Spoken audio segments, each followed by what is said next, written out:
servir más. Y lo bueno del día de hoy es que si usted vino preparado, listo, usted va a salir de aquí bien gordito espiritualmente. Va a aprender bastante y va a entender por qué muchos no crecen. Y eso es lo que hoy vamos a aprender en esta segunda clase de liderazgo, de formación y liderazgo, los miembros que no crecen.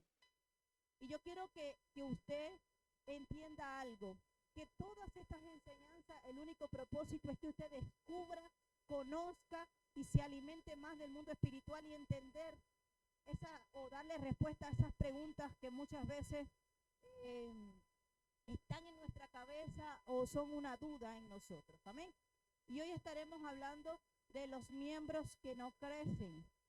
Y el cuerpo, empecemos por desarrollarlo en lo físico. El cuerpo fue diseñado para que todos sus miembros, ojo, corazón, órganos internos y externos pudieran crecer, diga, juntos. Todo nuestro cuerpo fue diseñado naturalmente, originalmente, para que creciera juntos. Crecen los ojos al igual que todas las extremidades de nuestro cuerpo. Amén. Cuando un miembro se separa del resto del cuerpo, no puede crecer, ni siquiera puede vivir. Es por eso que a veces cuando suceden accidentes y se pierde algún órgano, de una vez se tiene que colocar el hielo para poder mantener o conservar por lo menos la posibilidad de poder volverlo a unir, ¿sí? Pero si ese miembro decidiera no pertenecer ya al cuerpo, no va a poder vivir, ¿sí? Quiero que te vayas imaginando que lo mismo sucede en el ámbito espiritual. Porque todos nosotros somos miembros de un solo cuerpo, que el cuerpo se llama Cristo, dice la palabra. Entonces cada uno de nosotros separados de Él no podríamos vivir. Y también dice que todos los órganos del cuerpo deberían crecer juntos. Entonces no se explica cómo dentro de una iglesia llegaron dos el mismo año y uno creció y el otro se quedó. Exacto, se quedó chiquito, se quedó pequeño. Hoy vamos a descubrir por qué ese no creció. Amén. Entonces, todos necesitamos estar unidos a la cabeza que es Jesús para poder tener vida y crecer. Efesios capítulo 4, versículo 15. Efesios 4:15, me avisa cuando lo tengas. 4, versículo 15. Dice así: sino que siguiendo la verdad en amor, crezcamos. ¿En qué? En plural. Crezcamos. ¿Lo tiene? Si no, dice el versículo 15, que siguiendo la verdad en amor, crezcamos en todo en aquel que es la cabeza. Esto es Cristo. El único propósito de Dios establecer la iglesia como su cuerpo es que todos podamos crecer en Él. Diga, Él es la cabeza.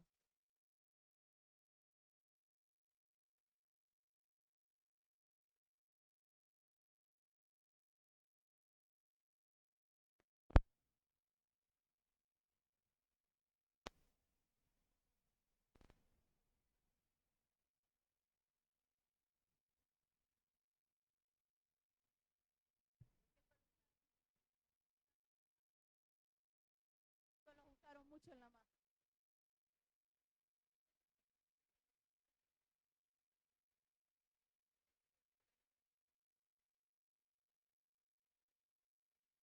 ¿Listo? Ah. ¿Ya? ¿Pero qué? Listo. Entonces, el cuerpo fue diseñado ¿para qué? Para crecer. Efesios capítulo 4, versículo 15, dice que siguiendo la verdad en amor, crezcamos en todo en aquel que es la cabeza. Esto es en Cristo. Y este versículo me da una clave para poder crecer. Y es que yo debo seguir ¿qué? la verdad. ¿Quién es la verdad? Jesús dijo, yo soy el camino, la verdad y la vida. Es decir, que yo siguiendo los pasos de Jesús, yo voy a crecer.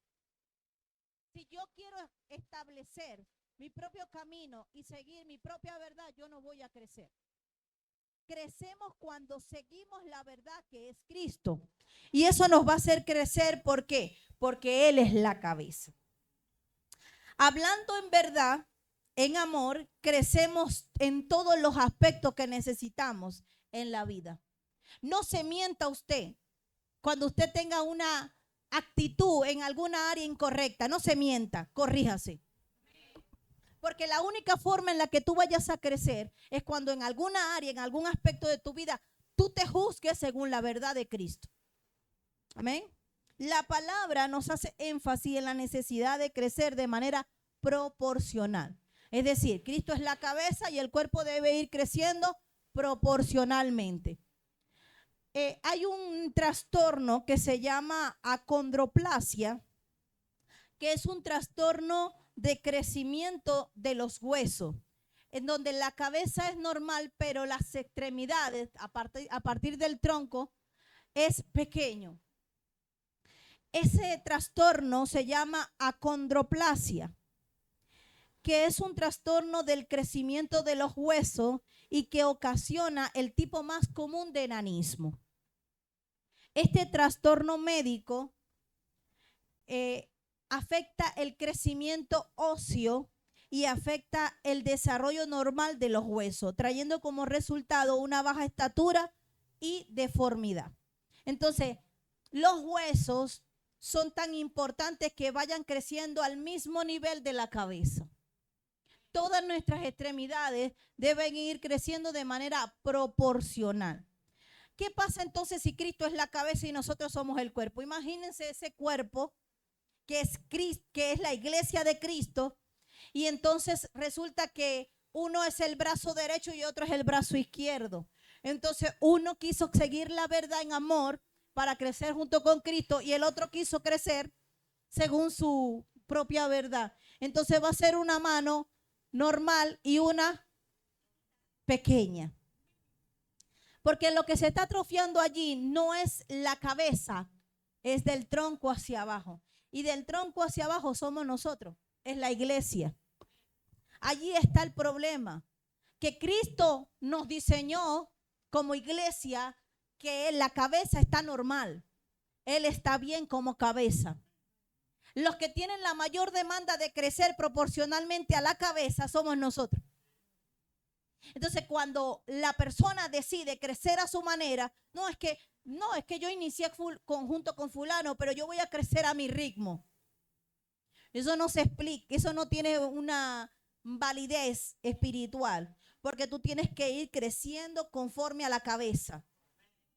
Amén. Los huesos en el cuerpo son necesarios que estén sanos y que crezcan. Según la Biblia, los huesos sufren, se enferman, se atrofian y no crecen. Entonces, si yo soy parte de ese cuerpo y hoy me estoy dando cuenta que puede ser que yo no esté creciendo conforme a la cabeza, yo quiero que usted vea por cuál motivo es que a veces los discípulos no crecen. Y el primero de ellos está en Salmos 32, del 3 al 5. Y uno de los obstáculos por los cuales el discípulo no crece es porque calla el pecado. Salmos capítulo 32, versículo 3 hasta el 5. David, un rey, un hombre muy amado, estimado para Dios, dice esto luego de que pecó y se unió a la esposa de Urías. Dice, mientras callé, sequé, se envejecieron mis huesos. ¿Lo tiene? Salmo 32, versículo 3 hasta el 5. Mientras callé, mientras silencié mi voz, mientras no declaré, se fueron dañando mis huesos. Eso habla de la persona que encubre su pecado o pecados antes practicados o algunos que esté practicando ahora, y por no quedar mal con la gente, por guardar una apariencia, prefiere callar el pecado que lo está atormentando, que tiene años luchando con él, y entonces está dentro de la iglesia, pero todavía no puede crecer. Se medio levanta y vuelve a caer, porque resulta que de tiempo en tiempo, como ha callado ese pecado, vuelve y tiene legalidad para que lo vuelva a practicar. Entonces, cuando el discípulo no confiesa su pecado, lo que está haciendo, lo que hizo o lo que antes hacía, tiene que declararlo para que pueda ser libre y de una vez pueda crecer. ¿Qué pasó con los huesos de David? Se envejecieron. Es decir, que los huesos de David comenzaron a absorber el pecado, la maldad del pecado, y se comenzaron a podrir. Los discípulos, cuando no crecen, la opción más prioritaria, el síntoma más común es porque está encubriendo un pecado. El no confiar y el no confesar en que el Señor me va a sanar, me va a librar, me va a hacer libre, me va a ayudar con esta lucha, es lo que hace que el hombre se encierre en el pecado y no lo confiese. Guardar silencio ante el pecado hace que los huesos sean más consumidos. Si ya de por sí, a medida que pasan los años, el cuerpo natural va envejeciendo y los huesos se van debilitando, ahora imagínense ese cuerpo también en pecado. Se une una cosa con la otra, se une el plano espiritual con el plano físico. Amén. Mientras se calla o se niega el declarar el pecado, por dentro se va perdiendo las fuerzas. Y es como la flor o la plantica que usted la ve bonita y de pronto se empieza a ver como débil, marchita, y resulta que hay una plaga que se lo está comiendo poco a poco. Así exactamente es lo mismo en el ámbito espiritual cuando el discípulo calla y no confiesa su pecado. No es que ya yo lo dejé de practicar. Si ya lo dejaste de practicar, hay que confesarlo, hay que renunciar para que no venga de tiempo en tiempo a querer visitarte. Entonces David dice, mientras callé, se envejecieron mis huesos en mi gemir todo el día. ¿Le dolía en la mañana? ¿Le dolía en la tarde? Y le dolía en la noche. Porque si algo sabe hacer el enemigo, que el Señor lo reprenda, es poder constantemente recordarte lo malo que hiciste. Es atormentarte con el espíritu de culpa. Es darle, darle, darle, darle, darle hasta que tú te sientas indigno de poder levantarte, orar o decir, Señor, voy a buscar una reconciliación contigo. Entonces Satanás sabe poner el dolor, pero el dolor debería motivarte todos los días a decir, el único que me puede sanar, el único que me puede librar, el único que me puede restaurar se llama Dios. Y mire lo que decía David. David decía, porque de día y de noche se agravó sobre mí tu mano. Se empeoró la situación. No crea la persona que está cometiendo pecado, que le está fallando a Dios, que no, yo tengo control de esta situación. No, esto pronto va a mejorar. No. La Biblia dice que es necesario confesar. Es necesario declararle a Dios lo que ha pasado. Él lo sabe, sí lo sabe, pero Él necesita que haya valentía y humildad en ti para declarar que estás haciendo lo malo. Entonces David entendió y quizás tomó la opción de callar, pero callar no fue la solución. El problema de muchos discípulos porque no crecen es porque creen que callar es la solución. Y el silencio en nada te beneficia. Porque lo que te va a traer es más dolor, más angustia, más preocupación. Y el único que toma ventaja de todo eso se llama el enemigo. Y de día y de noche se empeoró. Y no toquemos el tema, no ahondemos en esa área, no juzguemos en este aspecto porque me duele, porque el tema me duele, porque la herida está abierta. No. Se va a empeorar. Es necesario declarar, confesar, buscar ayuda, reconocer.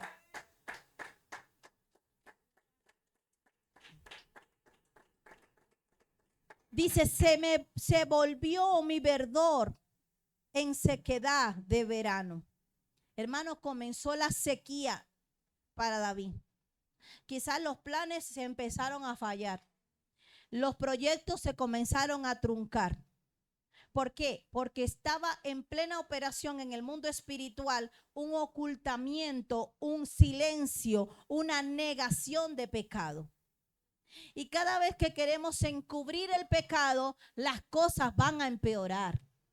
Por eso es necesario que hoy entendamos que muchas veces el crecimiento nos depende muchas veces de nuestras acciones. Depende de nuestras actitudes ante el pecado. No hay que callarlo.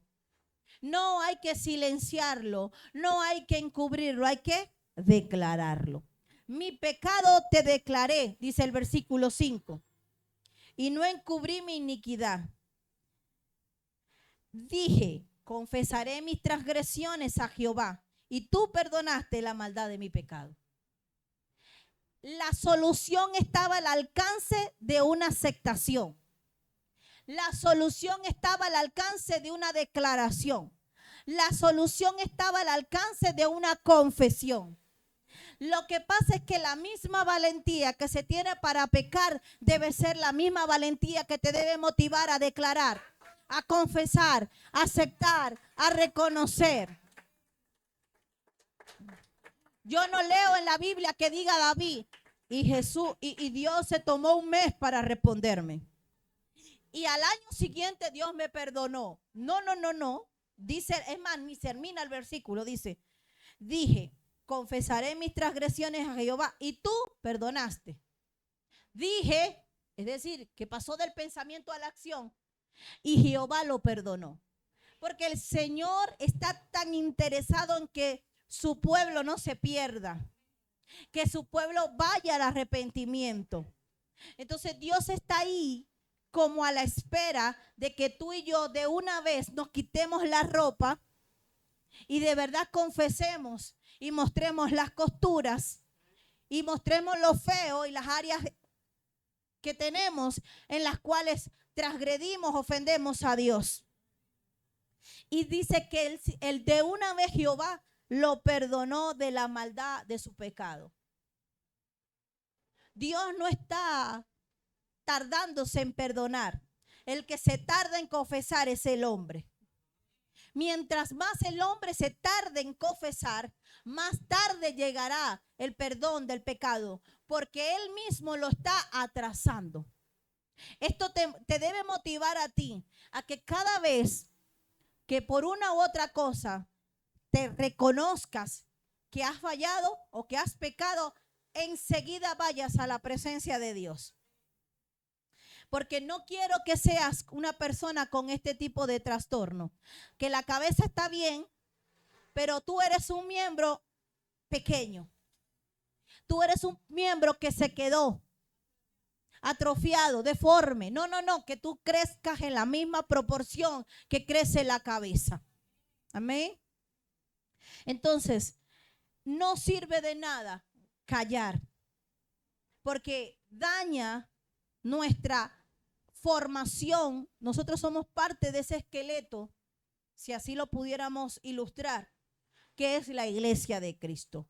Aparte de callar el pecado, ¿qué otra cosa más impide el crecimiento de un discípulo? Proverbios capítulo 17, versículo 22. Proverbios 17, versículo 22. 17:22, Proverbios.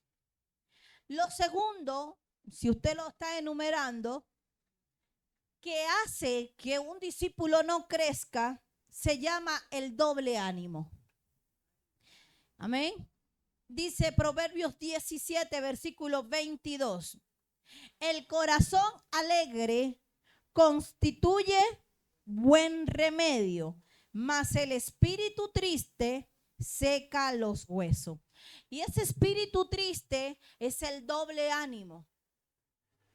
Porque los miembros o los discípulos con doble ánimo viven decaídos, con pensamientos negativos, son perezosos, deprimidos, tristes y sin energías. Fíjense que este salmo dice algo muy importante. Dice que el corazón alegre constituye buen remedio. El corazón, de donde emana la vida, debe estar alegre. No debe estar hoy que quiero, mañana que no. Hoy me comprometo, mañana que no. Hoy quiero ir salir adelante, mañana que no. No, no, no, no, no, no. A Dios no le convence un corazón inestable. Dios lo que quiere es que de tu corazón alegre salga ese remedio para todo tu cuerpo, para tus huesos. Porque nosotros necesitamos que nuestros huesos estén fortalecidos. Espiritualmente, yo necesito ser una persona firme, estable, sin fluctuar, sin tener ese doble ánimo. Porque los dobles ánimos son inconstantes. Las personas con doble ánimo se vuelven inconstantes, carecen de firmeza y cambian de opinión y de actitud fácilmente. Y hoy te dicen una cosa y mañana están haciendo una diferente. Hoy te prometen una cosa y mañana están realizando otra. Entonces, cambian fácilmente de opinión y de actitudes. Y si cambian fácilmente, y si dice que el corazón es el que alegra y es el buen remedio para los huesos, para fortalecer los huesos, entonces cuando el corazón no está alegre y el corazón, te pregunto, ¿está en la cabeza? ¿Dónde está el corazón? Del tronco hacia abajo. Entonces quiere decir que hay un miembro que es el corazón. Y ese miembro, si no está alegre, todo el cuerpo va a estar adolorido. Y si la cabeza es Cristo y uno de los miembros importantes en el cuerpo es el corazón, yo me atrevería a decir que el corazón son los 5 ministerios. ¿Sabe por qué? Porque son fundamentales para el crecimiento de la iglesia, dice el Señor. Los ministerios, los 5 ministerios, el apostólico, el maestro, el profético, el evangelista y el apóstol, el pastor, son tan fundamentales dentro de la iglesia, pero porque son para la edificación de la iglesia. Entonces, el corazón alegre es buen remedio para todo el cuerpo. Entonces, esto habla de que el pastor, la cabeza de dentro, o digamos el miembro importante que es el corazón, debe vivir en alegría, en gozo. ¿Por qué? Porque Él es el que va a transmitir desde acá. Por eso es que en un altar, desde un altar, no puede estar alguien predicando, un pastor predicando desde el rencor, desde la ira, desde la envidia, desde el resentimiento, desde los celos. ¿Por qué? Porque ¿qué va a hacer? Eso es lo que le va a impartir a la grey. Porque Proverbio dice que el corazón alegre es el buen remedio para todo. ¿Para quién? Para todo el cuerpo.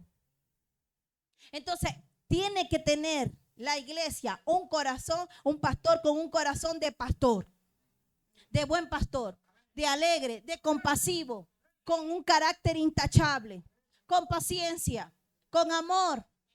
Porque si no, es un peligro. Es un peligro. ¿Por qué? Porque Él es el miembro, aparte de la cabeza, fundamental para que todo lo demás funcione. ¿O no? Ahora dígame usted, ¿cuál es el... Sí. ¿Sabe que yo entendía esto hoy en mi casa? Porque el corazón es el pastor. ¿Y cuál es el siguiente miembro importante, aparte del corazón? No, pulmones y riñones, hermano. Ellos vienen a ser importantes. Así que cada miembro que está acá es tanto un miembro interno como externo. Porque los internos dicen, ay, pero yo no me veo, pero eres fundamental. Porque usted no ve un riñón ahí, afuera. Pero cuán importante es. Pero es que yo no salgo, a mí no me ven, yo no. no figuro, no importa. Los pulmones tampoco, pero son importantes. ¿Ah? Imagínense a los órganos internos quejándose porque ellos no se ven. Porque quieren ser una uña para verse lindas y todo. ¿Ah? Porque quieren ser una oreja para que le pongan adorno, porque quieren unos ojos verdes, de azules, de otros colores. ¿Ah? No puede haber, no existe espiritualmente miembros inconformes. No debería haber dentro de la iglesia esta deformidad. ¿Por qué? Porque debe existir una armonía del cuerpo, de la cabeza con todo el cuerpo. Y la cabeza es Cristo. La iglesia debería estar alineada, comprometida en crecer de la misma manera como Él creció en esta tierra. Como creció Jesús en estatura, en gracia y en el favor de Dios. Entonces, las personas con doble ánimo son personas que cambian rápidamente de opinión y de actitudes. Se dejan llevar por las olas del mar. Si las olas están agitadas, él está agitado. Si las olas están calmadas, él está calmado. Y usted sabe fácilmente cómo es la forma de ser de esa persona o cómo está emocional y económicamente y afectivamente. Depende de cómo se comporta, de cómo son sus actitudes y sus reacciones. ¿Ah? Si amaneció con la cuenta llena, está happy, está feliz.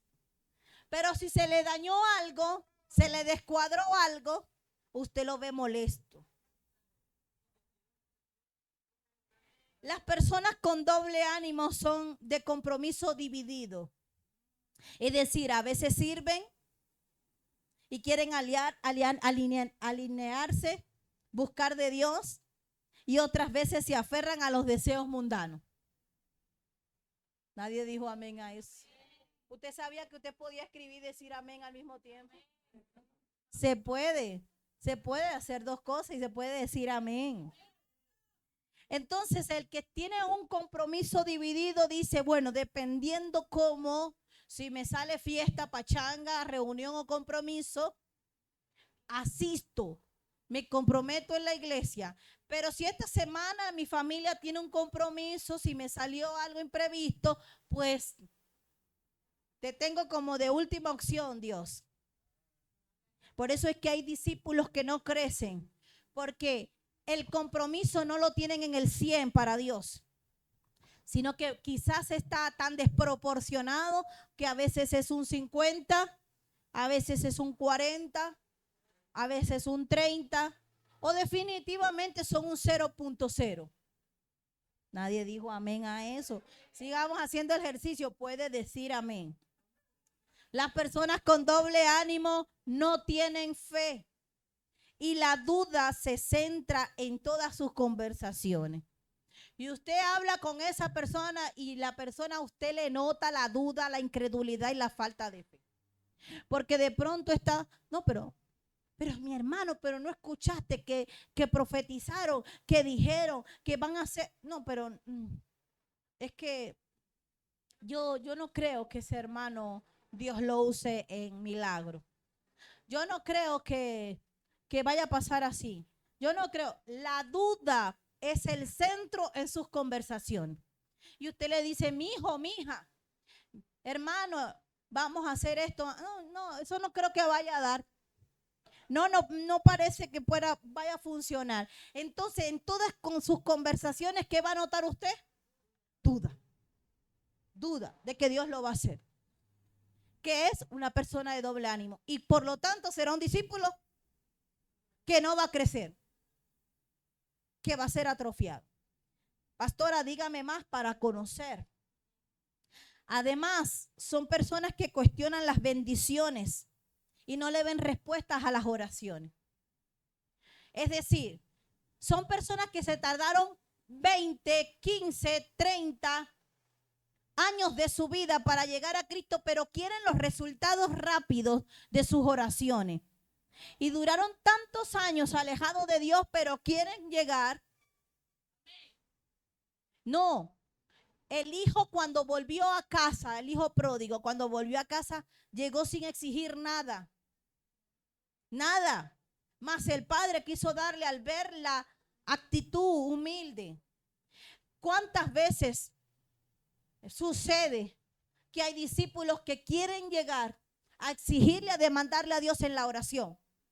Y en la oración se vuelve una demanda, una exigencia a Dios, como que si Dios le debe algo. Y Dios realmente no nos debe nada a nosotros. Él no está comprometido con nosotros. Él ha dado sus promesas si nosotros nos mantenemos firmes y sin fluctuar. Pero de resto, Él no puede pasar en contra de lo que ya le estableció. Las personas de doble ánimo tienen falta de compromiso. Les cuesta tener fe. Les cuesta ser firmes. Les cuesta ser comprometidos totalmente a Dios. Entonces quieren un mes, una semana, 15 días, 5 meses, hasta un año comprometidos con Dios, pero ya después quieren una pausa. Quieren vacaciones, quieren jubilación, quieren un descanso. Y así funcionan en todas las áreas de su vida. Psicológicamente, estas personas de adultos fueron así de niña. Y entonces le decían a la mamá, hoy no quiero ir a la escuela. Y la mamá le decía, no importa, quédate hoy. Y de adulto, en un año de trabajo ya quieren descansar. Nadie dijo amén a eso. Entonces de niño, el muchacho era perezoso y a veces lo veía sin cepillarse y estaba comiendo, pero la mamá no le decía nada, que el aseo era importante. Y por eso de adulto también es un descuidado en su aseo personal. Entonces la mayor demanda de los discípulos que tenemos atrofiados es porque la niñez espiritual que tuvieron no lo formaron bien.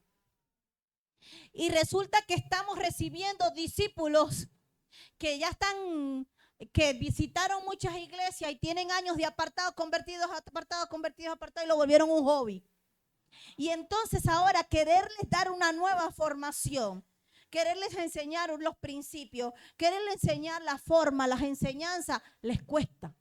Porque es difícil sacarle el chip y desaprender para volver a aprender.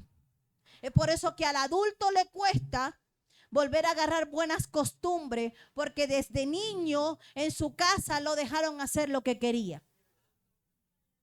Entonces estamos recogiendo, pastor, discípulos que vienen de iglesia en iglesia como cabras, inconformes a la enseñanza, a la predicación, al liderazgo, al ujier, a todo lo demás. Entonces no queremos ser comprometidos porque a lo mejor en cualquier momento me molesto y me tengo que ir a otra. Eso sucede, hermano. Yo hoy te voy a hablar de toda la variedad que hay, a ver cuál te identificas tú y tú el que estás allá también. Falta de compromiso, hermano. Entonces son perezosos. Y son inestables.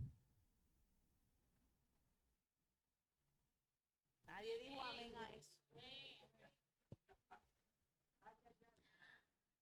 Ocultar el pecado es una de las causas por las cuales los discípulos no crecen. ¿Cuál es la siguiente? El doble ánimo. Hoy están bien, mañana no están. Y hoy me ha asombrado que en este segundo punto muchos de ustedes no han querido participar. ¿Será porque cuando las funciones se le delegan aquí en la iglesia sufren de doble ánimo? ¿Será que cuando le damos un compromiso en alguna función de la iglesia, 2 meses ya estoy cansado? No, nadie dice amén. Hermano, desde el momento que Dios te permite hacer algo en su altar, lo que sea, en la área que sea, comprométete totalmente. Porque cuando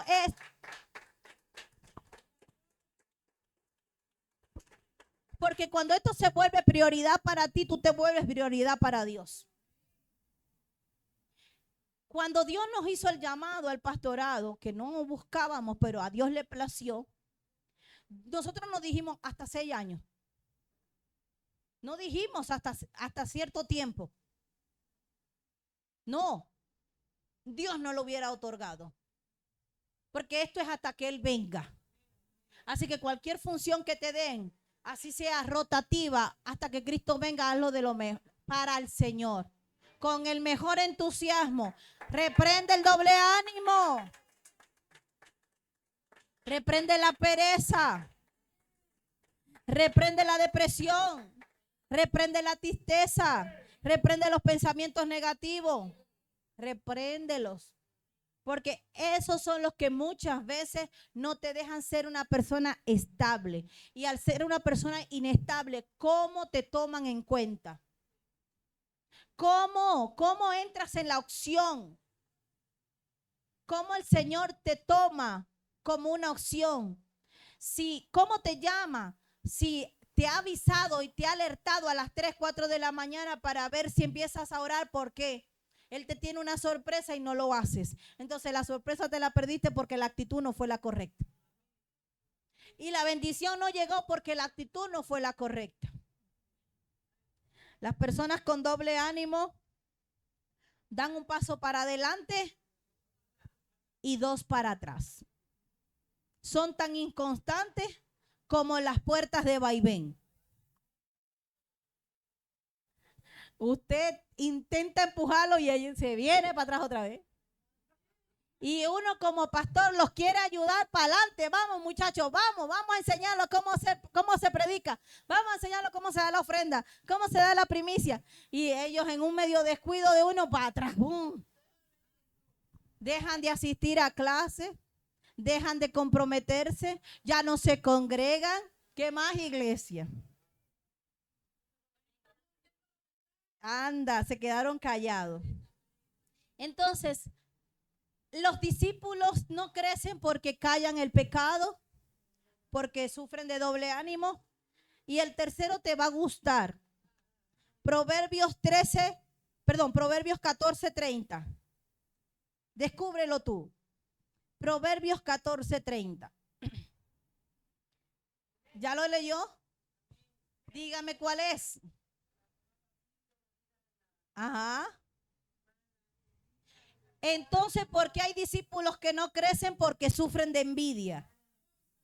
Dice el versículo 14:30 de Proverbios. El corazón apacible es vida de la carne, mas la envidia es carcoma de los huesos. Y esto sabemos, el carcoma es una especie de devorador. El que se come la madera. Esa plaga dice que también, sí, como el comején que se come, dice que esa plaga es como la envidia, que se va comiendo poco a poco. ¿Y sabe algo? Silenciosa. Y de pronto tú tienes un sentimiento de envidia. Y eso es lo que no te está dejando crecer como discípulo. La envidia daña, consume como la polilla la madera. La envidia trae celos y resentimiento hacia los demás. Y el envidioso, la fórmula del envidioso es esta. No quiere lo que tú tienes, pero tampoco quiere que tú lo tengas. Esa es la fórmula de la envidia. No quiere lo que tú tienes, pero tampoco quiere que tú lo tengas. Así funciona el envidioso. Porque el envidioso no tiene una mente sana. El envidioso no le da vida al cuerpo. Le da mala vida al cuerpo. Le da mala vida a la mente. La envidia corroe los huesos, pudre los huesos. Y hay discípulos con celos que se están estancando, no están avanzando porque le dieron rienda suelta a mirar lo que tiene el otro, a mirar cómo prospera el otro, a mirar cómo va el otro, pero no se ha encargado de hacer la diligencia para él. haga la diligencia para usted. ¿Será que tengo problema con esta área? ¿Será que me molesta la prosperidad? ¿Será que me molesta el éxito del otro? ¿Será que no celebro lo que tienen los demás? ¿Será que envidio la ropa del otro? ¿Será que envidio cómo predica el otro? ¿Será que me molesta cuando me comparan porque el otro es mejor que yo?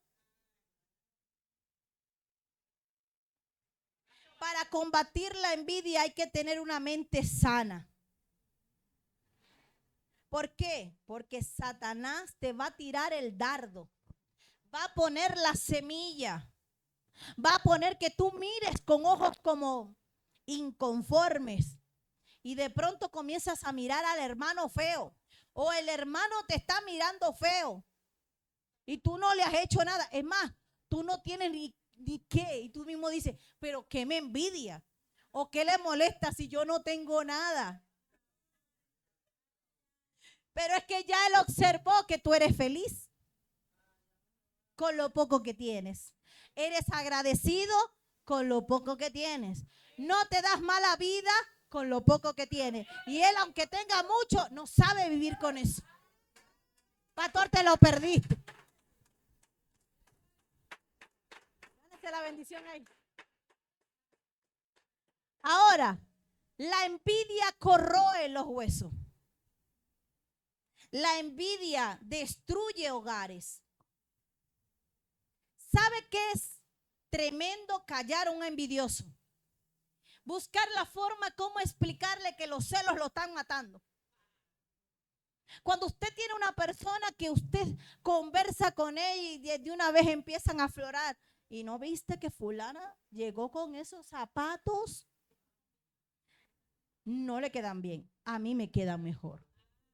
Yo tengo una camisa que combinan con esos zapatos. ¿No viste como que se operó? O estará enferma. Porque la estoy viendo muy flaquita. Pero le queda bonito, pero yo voy a rebajar, pero sin tanta sacrificio. En las conversaciones, usted se da cuenta cómo está el corazón de esa persona. Si hay envidia, si hay celos. Ay, Dios mío. Esos no crecen. Porque ¿qué hace la envidia? Se come los huesos. Entonces resulta que ese miembro de ese cuerpo que es Cristo está poco a poco el hueso comiéndose. Y le está agarrando una gangrina. Y se lo está comiendo y está pudriendo piel, tejidos, músculo y todo. Porque resulta que pasó por la casa de fulano y vio el carro de fulano. Y él porque sí lo tiene y yo no lo tengo. Si yo gano más.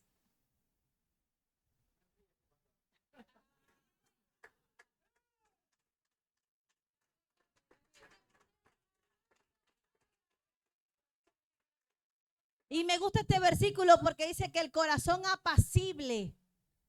Y otra versión dice el corazón tranquilo. Hermano, viva tranquilo con la mujer que tiene, con los hijos que tiene, con la ropa que tiene, con las cosas materiales que tiene, con la iglesia que tiene, con los pastores que tiene. Viva tranquilo.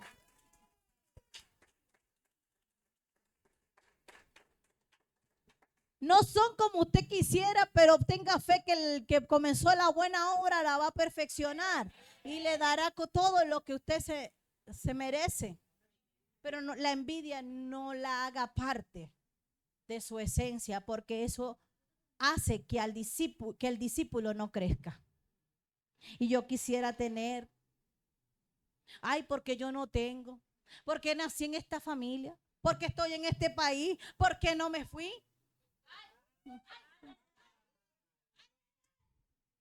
Y empiezan las inconformidades y las quejas, las comparaciones, y Dios allá diciéndotele, pero Dios mío, o sea que fallé en mi propósito al dejarte.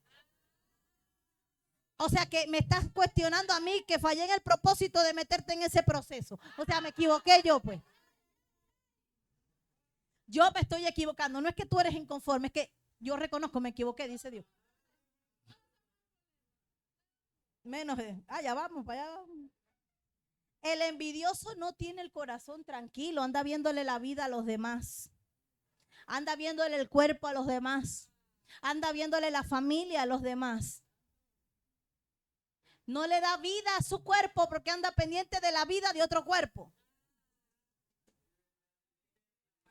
Y entonces está en esta iglesia, pero inconforme con los pastores, inconforme con la enseñanza, y está dándole vida a otro cuerpo y anda alimentándose del cuerpo de otra iglesia. No, ese es para los que van a ver el video. Sí. El cuerpo, mire, dele comida a su cuerpo. Dele comida a su cuerpo. Aliméntese. Nútrale. Dele al cuerpo lo que este cuerpo necesita. Aquí cuando alguien se levanta y se para a predicar, es la boca de ese cuerpo en Cristo. Y es lo que ese cuerpo quiere que coma. Entonces, pero estamos tan inconformes porque lo que nos sirvieron hoy fue frutica. Yo me quería comer un bizcocho, me quería comer un pollo, una lasaña, un bistec, pero resulta que predicó la pastora y predicó puro ensaladita de fruta natural. Yo mejor me voy a ver a la predicadora fulana, que ella sí tira banquetes grandotes. Entonces, le estoy dando rienda suelta a la envidia porque estoy envidiando lo que están comiendo otros en otra iglesia.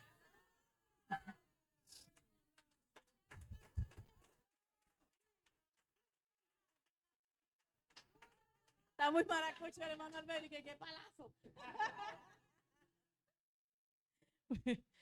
Entonces la inconformidad, hermano, es una cosa tan terrible que despierta la envidia. Y no me gusta mucho y tal, y empiezo a cuestionar. Y lo más terrible es que esa inconformidad termina siendo el veneno que necesitaba ese cuerpo para ser destruido. Cuando un discípulo se detiene en su crecimiento, puede ser porque esté sintiendo envidia. Y la envidia desata una cantidad de consecuencias que te la quiero mostrar en Génesis capítulo 30. Génesis capítulo 30. Versículo 1 y 2. Y me gusta cuando el Señor todo lo que dejó, permitió que se escribiera para alertar a su iglesia, al cuerpo de Cristo, a que no permita esto. Génesis capítulo 30, ¿lo tiene? Versículo 1 y 2. Viendo Raquel que no daba hijos, que no daba fruto, pastor. No podía dar fruto porque era estéril. No daba hijos a Jacob, tuvo envidia de su hermana. El discípulo que no crece sufre de envidia porque otros crecen y dan fruto, pero no se evalúa por qué su esterilidad, por qué su estancamiento. Raquel tenía envidia de su hermana porque ella no podía darle a luz, no podía darle hijos. Y cuando somos infructíferos, cuando somos tierra árida, nos permitimos que se surja la envidia en vez de analizarnos por qué nosotros no estamos dando fruto. ¿Qué pasó? ¿Qué me está pasando? ¿Será que perdí el primer amor? ¿Será el desánimo? ¿Será que perdí el enfoque de ganar almas? ¿Será que permití la pereza en mi vida? Entonces me estoy molestando con el de al lado porque él sí está dando fruto. Es envidia. Evalúate por qué la esterilidad.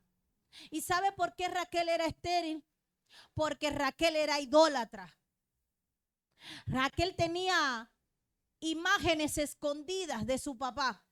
Y eso hace referencia a lo que venimos ocultando del pasado, a lo que venimos arrastrando del pasado, a las maldiciones generacionales que traemos, a las costumbres del mundo, mundanas que traemos, pero no queremos evaluar nuestra esterilidad, sino envidiar lo que tienen los demás.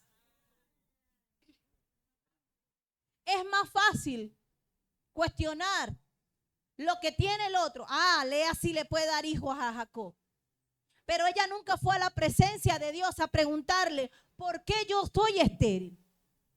Nunca se miró a evaluar por qué yo no estoy dando fruto. ¿Por qué no he podido darle a un hombre tan fructífero como Jacob un hijo? El problema es ese, que prefiero enojarme con quien me está cuestionando que ponerme ante el espejo y cuestionarme yo. Y Raquel envidiaba el fruto del vientre. El discípulo que no cree y que se deja carcomer por la envidia termina siendo un malcriado rebelde. Pastora, ¿por qué? Versículo 2, versículo 1, ahí mismo. Tenía envidia de su hermano y le decía a Jacob, dame hijo, si no, me muero. Manipuladora. El discípulo que no crece prefiere manipular a un grupo, buscar aliados, hacer complot para ir en contra de quien me está confrontando, que era Dios, pero no reconocer su esterilidad y su problema. Raquel, como dejó que la envidia entrara en ella, la envidia produjo rivalidad. Y sabe que Raquel le dijo a Jacob, yo tengo una sierva, llégate a ella para que ella tenga hijos me dé hijos a través de ella. Y eso no, al final lo registra como los hijos de fulana, no como los hijos de Raquel. El problema es que cuando el discípulo se deja llenar de envidia, empiezan las rivalidades y las competencias. Empieza a crearse una incapacidad, una ceguera. Comienzan a haber velos y me molesto con todo el mundo porque yo quiero mi bendición, pero no me llega. Evalúate por qué no te llega. Evalúa por qué las bendiciones se estancaron. ¿Por qué no estás creciendo? ¿Será que la envidia está produciendo en ti esa rivalidad? ¿Está produciendo inconformidad, competencia, desesperación porque quieres tenerlo, porque si no? Y la imprudencia de Raquel al decirle a Jacob, dame hijo. Mire, Jacob le dijo, ¿acaso soy yo Dios? Léalo. ¿Acaso soy yo Dios? ¿Cómo me vas a pedir algo que yo no te puedo dar, mujer? Y a veces porque está la envidia, yo quiero la Efraín porque yo la quiero. Es que yo quiero la nevera de las 2 puertas porque yo la quiero, porque se la vi a la hermana fulana y me gustó cómo le queda. Es que yo quiero la espaldar que le vi a no sé quién porque me gustó cómo se veía la cama. Ay, no, ustedes no quieren nada. Ustedes no. Anda. Y Raquel le dijo, entonces el versículo 2, y Jacob se enojó contra Raquel y le dijo, ¿soy yo acaso Dios que te impidió el fruto de tu vientre? ¿Ah? Y a veces estamos encaprichados y, ay, pastor, ¿y cuándo es que me va a poner? Ya yo quiero. Yo le voy a decir, no me llame, yo lo llamo. Así dicen en los trabajos, ¿verdad? No me llame, yo lo llamo. Espera mi llamada sentado. Lo que pasa, hermano, es que cuando usted note en alguien la envidia, no la alimente. Cuando usted vea en esa conversación que esa persona lo que le está brotando es envidia y te quiere poner en rivalidad, en competencia con otra persona, no dé lugar, no diga, ay, sí es verdad. Ajá, sí es que él es así. Y mira feo, y contesta feo. Y ay, hermano, ya usted se convirtió en una víctima más. Se sentó en la silla de de escarnecedora. Escarnecedora. Y empezó a esmechar al otro. Y le quitó el desmechar. Y le quitó la posición al otro que tomó la conversación y usted se convirtió en el anfitrión. Y tomó la batuta. Y ahorita, ya aquella persona está. Solo cortar, no importa. La envidia produce rivalidad y competencia. Eso sí es feo, hermano. Crea incapacidad para recibir las bendiciones. La envidia desencadena una demanda de atención y afecto, buscando lo que quiere a cuesta de lo que sea. El envidioso lo que quiere es falta de atención. Usted ve si se la da. El envidioso lo que quiere es afecto. Pero ¿qué tipo de afecto? Porque si ese afecto lo que me va a terminar es contagiando para lo malo, mejor no. No alimente al envidioso. Ven y sentate aquí que te voy a contar algo. ¿Para qué? Mira, no, es para que oremos. Es para que oremos. A mí no me gusta como fulano, a mí no me gusta como fulana hace. Vamos a hacer algo. Vamos a hablar con los pastores. Vamos a acercarnos a los pastores y le vamos a comentar la situación, pero sin esperar nada a cambio, solamente vamos a orar. Hay gente tan desocupada, hay gente tan carente de atención, que se inventa cualquier cosa para ser el centro, hasta incluso dañar a otros, porque la raíz se llama envidia y está comiendo. Amén. Diga amén. La envidia de Raquel terminó en muerte, porque después tuvo un hijo y cuando estaba pariendo ese hijo, por el dolor que sentía, lo llamó Benoni. Y Jacob dijo, de verdad que esta mujer, cada vez que habla, Dios mío, no sabe controlarse, no sabe qué decir, que hasta quiere dejar al muchacho maldito, porque lo que estaba soltando era malo.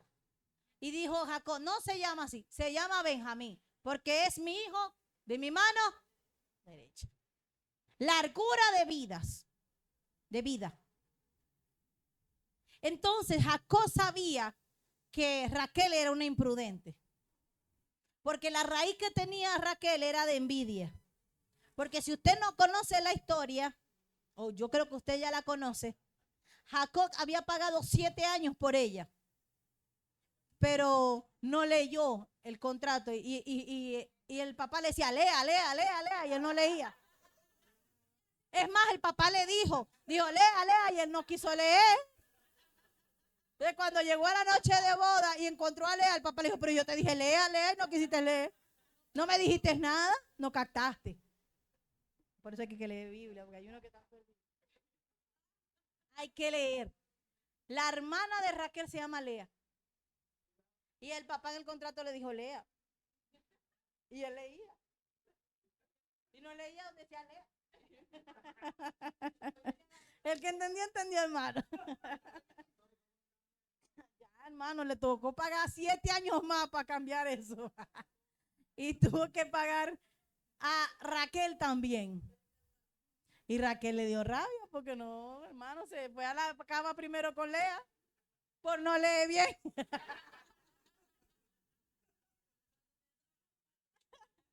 Así que lea la Biblia, léala para que nadie lo engañe. No, pasa algo así. Otro motivo por el cual los miembros no crecen es porque no permanecen apegados a Dios. Juan capítulo 15. Juan capítulo 15. Hermanos, es tan importante crecer conforme a la cabeza y también estar apegado a la cabeza. Juan capítulo 15, ¿sí? Me dice amén cuando lo tenga, para que me espere. Juan 15, versículos 4 y 5. Dice así: permaneced, dice Jesús, yo soy la vid verdadera y mi Padre es el labrador. El 4 dice, permaneced es una orden porque termina en D, en mí y yo en vosotros. Como el pámpano no puede llevar fruto por sí mismo si no permanece en la vid, así tampoco vosotros si no permanecéis. Entonces, un miembro que no crece es porque no está apegado al Padre. Es decir, que ya no da fruto, porque mire lo que dice, el pámpano permanece en mí y yo en vosotros, como el pámpano no puede llevar fruto por sí mismo. Es decir, que cuando el discípulo se desapega de Dios, no va a dar fruto. Entonces, cuando esa persona ya no está dando fruto, es porque si hace rato la relación íntima con el Padre se acabó. Ya no hay. Los miembros que no crecen no se desarrollan continuamente y no tienen intimidad. Por lo tanto, no hay crecimiento. Los frutos son la evidencia de una relación con Dios. Entonces, la presencia del Espíritu Santo es la que va a hacer la unidad, el crecimiento, la productividad, la multiplicación de ese miembro, de ese discípulo. Hay miembros que se pueden regenerar, ¿sí? Mientras estén apegados al cuerpo. La piel se puede regenerar. ¿Qué más? Las uñas, el cabello. Hay órganos internos que también se pueden regenerar. El hígado. Todo, casi todo. Sí se puede. Hay que lavarla bien.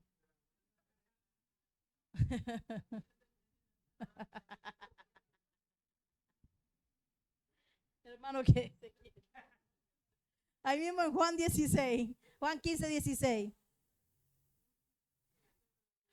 Dice Jesús, no me elegiste vosotros a mí, sino que yo los elegí a vosotros y he puesto para que llevéis. Entonces, cuando el discípulo no elige a Dios, sino que elige otra cosa, no va a llevar fruto. Porque decidió alejarse del Padre, del amado. El crecimiento y los frutos vendrán por tener intimidad con el Padre. Los miembros que crecen tienen los frutos del Espíritu Santo. ¿Cuáles son los frutos del Espíritu? Paz, paciencia, benignidad, bondad, fe, mansedumbre, templanza. Contra tales no hay ley. Entonces, Dios nos manda a crecer, a dar frutos, pero apegados a Él, pero alineados a Él. Entonces, el discípulo que no da fruto es aquel que Él se deja regir por su propia ley. Yo llego cuando yo quiero, me voy a la hora que yo quiero, yo me mando solo, yo actúo solo, yo pienso solo y yo escucho, pero me vuelvo religioso y tomo lo bueno y desecho lo malo. La Biblia nos dice, quien quiera crecer debe hacer algo en específico. Mateo capítulo 3, versículo 8, descúbralo usted. Quien quiera crecer, pastor, tiene que hacer algo en específico. Mateo 3, 8. ¿Qué dice? Hace frutos dignos de arrepentimiento. ¿Será fruto para que la gente nos vea? Fruto para que en la intimidad el Padre vea que realmente estás arrepentido. Quien quiera crecer debe tener frutos verdaderos de arrepentimiento. Diga, frutos verdaderos de arrepentimiento. ¿Será que hay frutos que no pueden ser verdaderos, pastor? Y no son arrepentimientos, sino remordimiento, ¿acaso? Y lloran y dicen, voy a cambiar. Y prometen, pero llega la tentación y vuelven a caer. Sí. Entonces, quien esté en esa esclavitud con ese pensamiento, hoy renuncia a ello.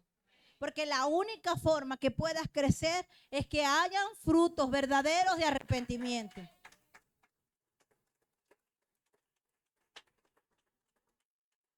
Saúl fue un rey que inició bien con Dios. Saúl fue un rey que, hermano, tenía mucho potencial como rey. Pero poco a poco se fue apartando de Dios. Y así muchas veces es el inicio del creyente y del discípulo. Empieza como escoba nueva. Barre bien. Está en todo, quiere todo. Tiene potencial. Pero el reinado, el oficio, la posición, la asignación, poco a poco, lo llevó a desobedecer.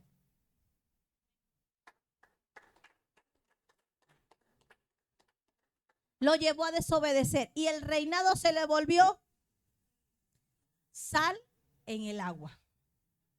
Y así muchas veces sucede, pastor. Y se acaba la familia.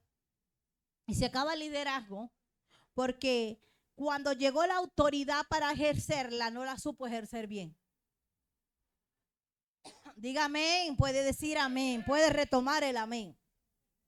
Saúl tenía potencial tremendo de iniciar y terminar bien su reinado. Pero, diga, pero, la humildad y la obediencia se acabó. El problema cuando al discípulo se le acaba la obediencia y la humildad. Y ya se cree que no es Dios ni el profeta de turno que le habla, sino que ya yo puedo por iniciativa mía ir a la casa tuya, la tuya, la tuya, la tuya y hacer como yo quiera, porque es que ya yo soy grande. Nadie dijo amén a eso, pastor. Lo que pasa es que, sí, pastor, explíqueme esto. Saúl, cuando Samuel habla con él, le dice, estas son las reglas, papá. Mire, usted tiene que hacer esto, esto. Pero a Saúl las batallas, las victorias, la exposición, el éxito, le jugó una mala pasada porque en el fondo de su corazón había ego. Había soberbia. Había falta de humildad. Y poco a poco se fue alejando y desapegándose a Dios y vino la caída. Todo aquel que tenga potencial para ser un discípulo que niega su vida y se va en pos de Jesús, sépalo que tendrá un enemigo al acecho, que le estará vigilando cada pisada para hacerte caer. Y no solamente ese enemigo es externo, también está interno. Y una de las luchas que tuvo que tener Saúl fue en reconocer que todo lo que tenía se lo había dado Dios. El primer libro de Samuel, capítulo 15, podemos ver algo terrible que hizo Samuel. Primer libro de Samuel, capítulo 15. Perdón, Saúl. ¿Qué hizo Saúl? Primer libro de Samuel, capítulo 15. Y lo pongo en contexto. Dios le había dado una orden en el versículo 1 del 15:1. Después Samuel dijo a Saúl, Jehová me envió a que te ungiese por rey sobre su pueblo Israel. Ahora pues, está atento a las palabras de Jehová. Así ha dicho Jehová de los ejércitos, yo castigaré lo que hizo Amalec a Israel, al oponérsele en el camino cuando subía a Egipto. Ve pues y hiere a Amalec y destruye todo lo que tiene. No te apiades de él. Mata a hombres, mujeres, niños y aún los de pecho, vaca, ovejas, camellos y asnos. La orden estaba clara. Pero, ¿quién puso a Saúl de rey? Dios. Pero Saúl, cuando la autoridad se le dio, se le subió a la cabeza y prefirió a los enemigos amalecitas y a los filisteos luego más adelante que al Dios que le había dado el reinado. Y muchas veces cuando nos alejamos de Dios o el discípulo que se aleja de Dios termina favoreciendo a su enemigo llamado el Satanás, el diablo, que el Señor lo reprenda, y desobedeciendo al que le dio el mandato, la casa, la familia, los hijos, la vida que tiene. Saúl, su caída vino producto a la rebeldía que él tenía. Una rebeldía muy específica, hermano. ¿Sabe qué? Oponerse a Dios y favorecer al enemigo. ¿No te ha pasado que muchas veces te opones cuando Dios te da una palabra? Cada vez que te opones a Dios, estás favoreciendo al enemigo. Cada vez que te opones a la palabra que Dios te da, te estás poniendo de aliado con tu enemigo. Saúl hizo eso. No le pareció la orden dada por Dios. Tomó la instrucción a su manera. ¿Y qué terminó haciendo? Favoreciendo a sus enemigos. Y siendo desleal, infiel, rebelde con el que le había dado la orden, con el Padre de los cielos. Saúl prefirió quedar bien con su enemigo y desobedecer a su amigo, a su aliado llamado Dios. Y a veces por la rebeldía que tenemos, muchas veces queremos ir en contra de Dios simplemente porque es que a mí no me parece que yo tengo que hacer eso. ¿Cómo así que me tengo que? ¿Cómo es así que tengo que? Porque ella dijo, no lo dije yo. Saúl pensó, mire, Saúl se equivocó. Dejó un punto de ver a Samuel. Ya Samuel no era el profeta, Samuel era uno más. Familiarizó a Samuel. Y se olvidó que era Dios que hablaba a través de Samuel. El problema es que nos ven tanto acá en el altar que dicen es el pastor y la pastora. No, hermano. Es Dios que le habló, que dijo, que ordenó, que direccionó, que exhortó, que corrigió, que animó, que estableció, que restituyó. Es Dios quien ordenó.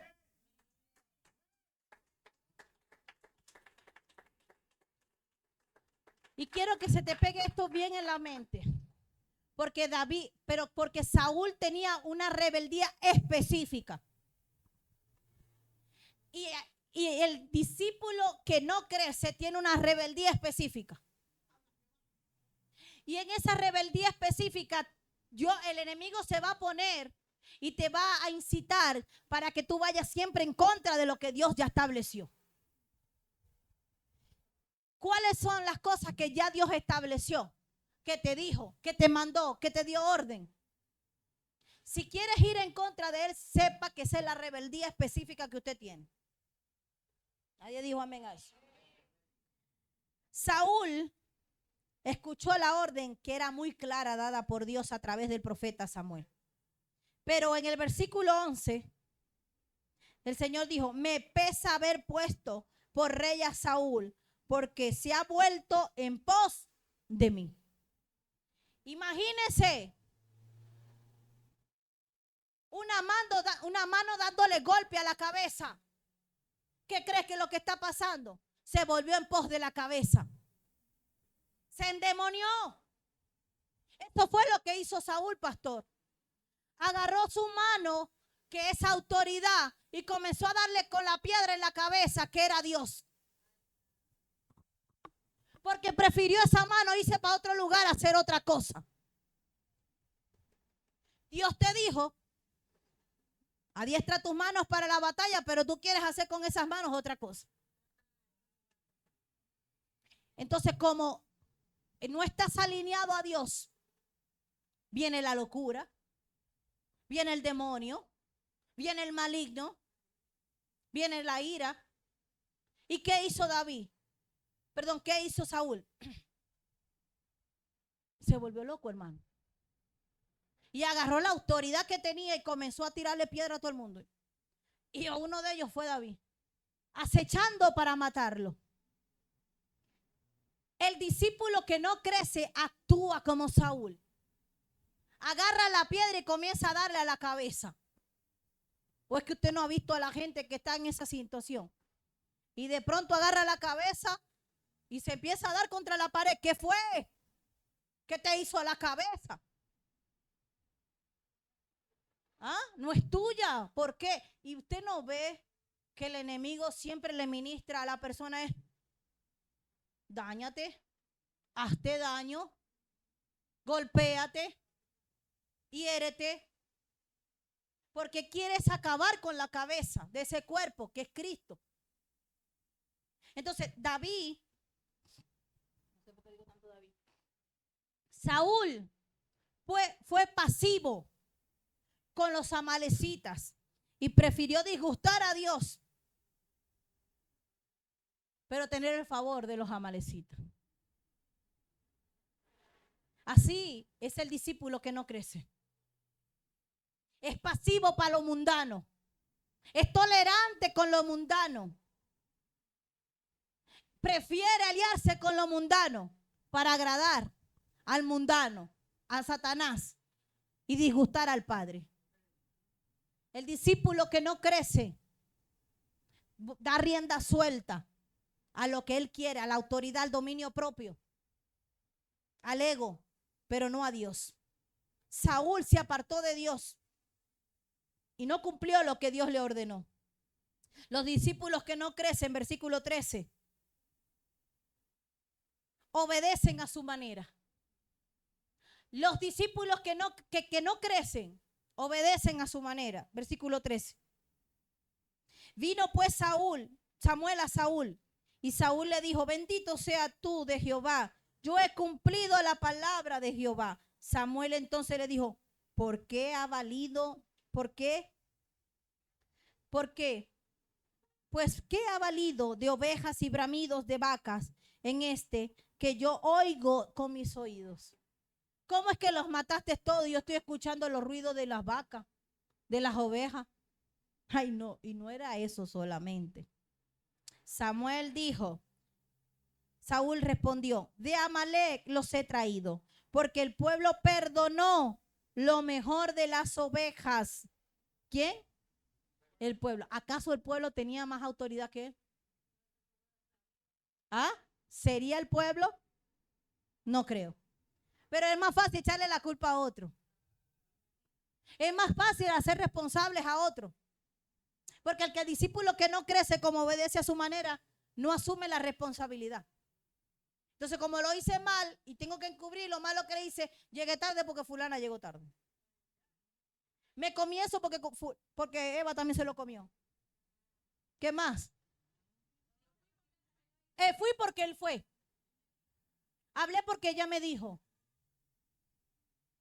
Anda. Versículo siguiente. Entonces Samuel, versículo 16, dijo a Saúl: déjame declararte lo que Jehová me ha dicho esta noche. Y él le respondió: di. Y dijo Samuel: aunque eras pequeño en tus propios ojos, no has sido hecho jefe de las tribus de Israel, y Jehová te ha ungido por rey sobre Israel. ¿Usted sabe lo que significa esto? Tú no valías nada.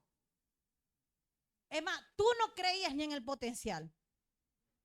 Fue Dios que te sacó, te pulió, te hizo brillar, te puso a hablar bien y a predicar bonito, y ahora tú te crees más que los demás. Fue Dios que te dio el potencial. Fue Él el que sacó el brillo de ti. Fue Él, le dijo Samuel a Saúl. Fue Él que te puso de rey. Tú no valías nada ante tus ojos. Tú no te creías que eras capaz. Fue Dios que puso eso. Y así le estás pagando. Tú no te veías bien ante tus ojos. Tú no te creías capaz. Y fue Dios que vio el potencial en ti. Y preferiste a los demás, al enemigo, que darle honor a aquel que puso la mirada en ti. Saúl no tenía un buen concepto de él mismo.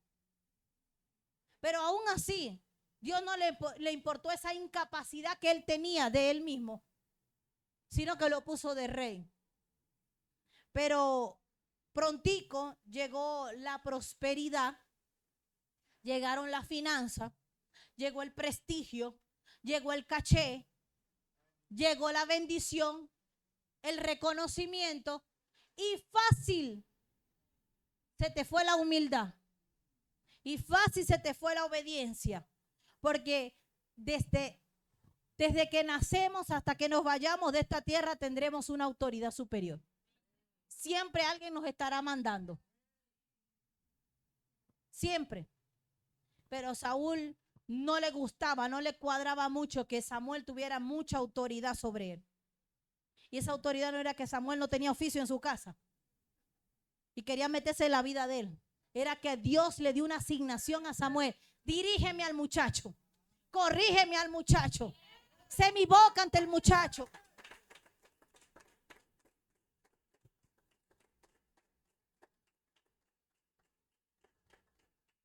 Mire esto, seguimos con el versículo 18. Y Jehová te envió en misión y dijo, ve, destruye a los pecadores de Amalec y hazle guerra hasta que yo los acabe. ¿Por qué pues no has oído a la voz de Jehová, sino que vuelto al botín has hecho lo malo ante los ojos de Jehová? Y Saúl muy digno respondió a Samuel, antes bien he obedecido a la voz de Jehová. O sea, te equivocaste pues. Y fui a la misión que Jehová me mandó. Y he traído a Agag, rey de Amalec, y he destruido a los amalecitas. Mas el pueblo tomó el botín, ovejas y vacas, de las primicias del anatema. Dios mío, también hay primicias de anatema que Dios no quiere, para ofrecer sacrificio a Jehová, tu Dios, en Gilgal. El problema del discípulo que no crece es que tan rebelde y obstinado que yo lo entendí así, yo lo cumplí así, yo lo hice así. Y así es. Pero si te dijo que eran 3 y no eran 4, porque hiciste 4. Si te dijeron que era azul y te pusiste verde, ¿por qué? Si te dijeron a la derecha y te fuiste a la izquierda, ¿por qué?